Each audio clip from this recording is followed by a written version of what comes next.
बजे सिर्फ DD news पर।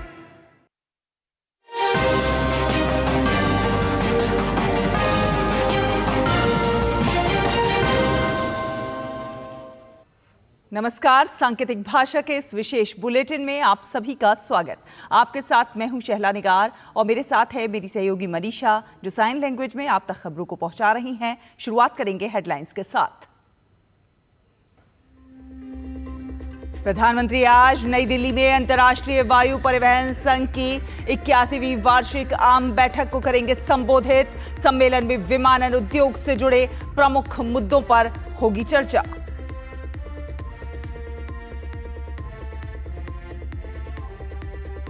सफलतापूर्वक चल रहा है operation Sindoor outreach. Algeria, Spain, Britain, Liberia और ब्राजील समेत तमाम देशों में सर्वदलीय प्रतिनिधिमंडलों को मिल रहा है व्यापक समर्थन।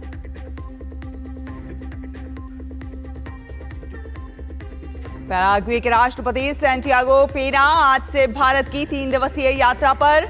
राष्ट्रपति, उपराष्ट्रपति और प्रधानमंत्री समेत तमाम गणमान्यों से करेंगे मुलाकात।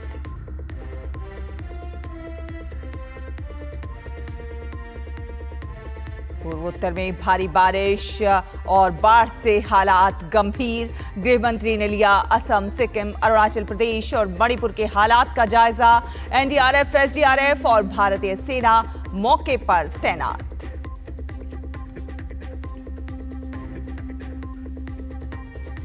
और पंजाब किंग्स ने मुंबई इंडियंस को हराकर आईपीएल फाइनल में बनाई जगह। फाइनल में आरसीबी से होगी टक्कर। दोनों के पास पहली बार आईपीएल चैंपियन बनने का मौका।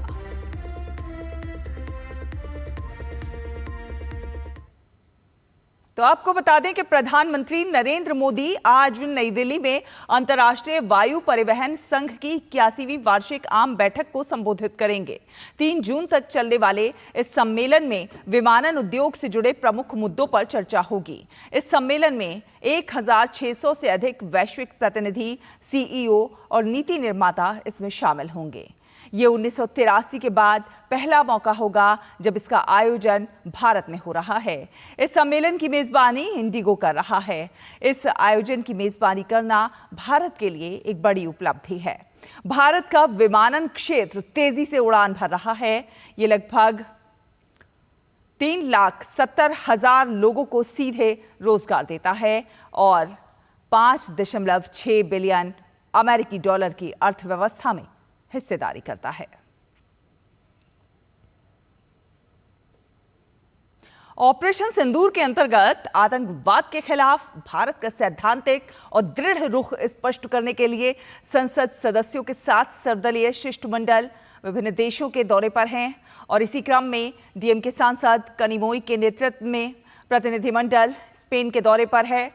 भारतीय डेलीगेशन ने मैड्रिड में भारतीय समुदाय के कार्यक्रम में भाग लिया और इस कार्यक्रम के दौरान प्रतिनिधिमंडल ने भारत की आतंकवाद के खिलाफ सख्त नीति को रेखांकित किया और ऑपरेशन सिंदूर के पीछे के कारणों को भी स्पष्ट किया।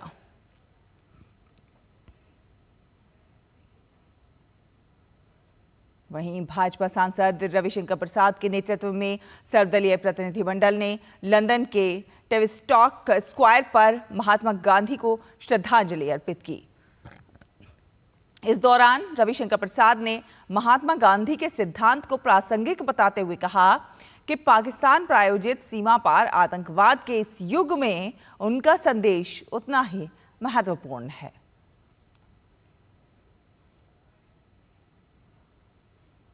केंद्रीय मंत्री कीर्तिवर्धन सिंह किर्गिस्तान के दौरे पर हैं और इस दौरान केंद्रीय मंत्री ने बिश्केक में भारतीय समुदाय से बातचीत की।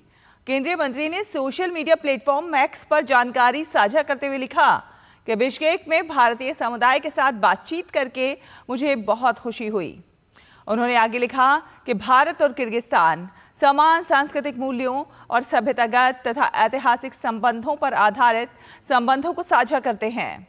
द्विपक्षीय संबंधों और लोगों के बीच संबंधों को मजबूत करने में भारतीय प्रवासियों के महत्वपूर्ण योगदान की सराहना करता हूं।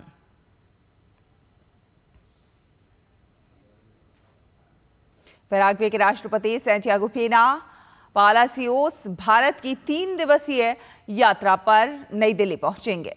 यात्रा के दौरान राष्ट्रपति पेना सबसे पहले प्रधानमंत्री नरेंद्र मोदी से मुलाकात कर बातचीत करेंगे।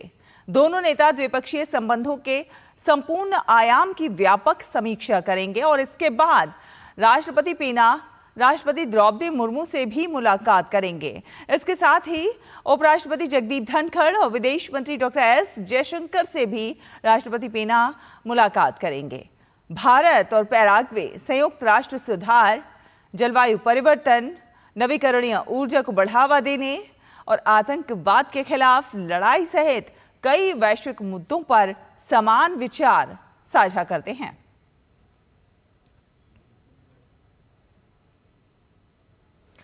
और बात करें मौसम की, तो देश में पूर्वोत्तर के राज्यों में बारिश का कहर जारी है। बारिश वहां पर कहर ढाती हुई नजर आ रही है। त्रिपुरा में भारी वर्षा के कारण अगरतला शहर के कई एक हिस्सों में जलभराव देखने को मिल रहा है। तो वहीं असम में लगातार बारिश के बाद डिब्रूगढ़ में ब्रह्मपुत्र नदी का जलस्तर बढ़ा हुआ है। जलस्तर बढ़ने के कारण निचले इलाके जलमग्न हो गए हैं। उत्तरी सिक्किम के दजोंगू क्षेत्र में भारी वर्षा के कारण तीस्ता नदी के उफान के कारण फिदांग बेली ब्रिज आंशिक रूप से क्षतिग्रस्त हो गया है। मौसम विभाग ने असम, मेघालय, नागालैंड, मणिपुर, मिजोरम, त्रिपुरा में भारी बारिश की चेतावनी के साथ ऑरेंज अलर्ट जारी किया है। मणिपुर और सिक्किम में भारी बारिश के कारण कई इलाके जलमग्न हो गए हैं और इसके कारण स्थानीय लोगों को परेशानी का सामना करना पड़ा।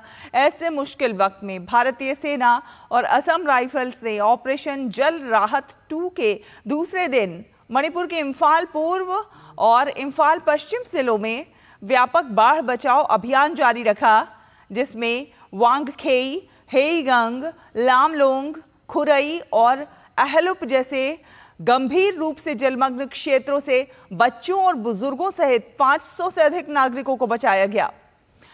बचाव कार्यों के लिए सेना के इंजीनियरों की BAUT इन्फ्लेटेबल नावों से लैस 10 बाढ़ राहत कॉलम तैनात किए गए थे। बाढ़ को रोकने के लिए अरपति लामखाई के पास टूटी हुई इरिल नदी की दीवार पर आपातकालीन मरम्मत की गई।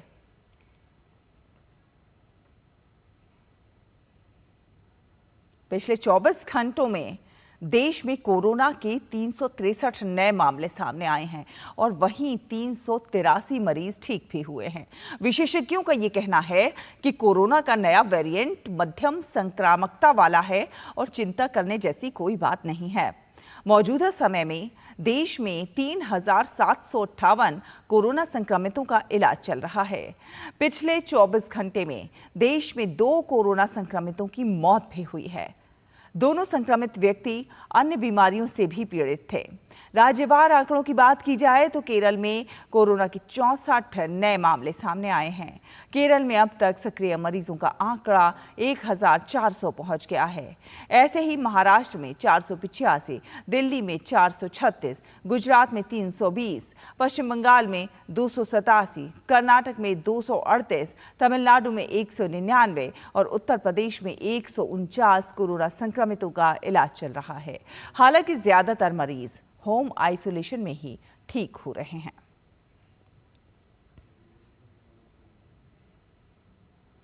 और बात की जाए खेलों की तो पंजाब किंग्स ने IPL फाइनल में जगह बना ली है, जहां कल उसका सामना रॉयल चैलेंजर्स बेंगलुरु से होगा।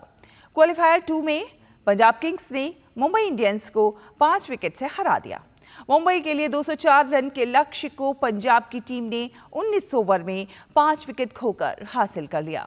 पंजाब के लिए कप्तान श्रेयस अय्यर ने सर्वाधिक 87 रन बनाए।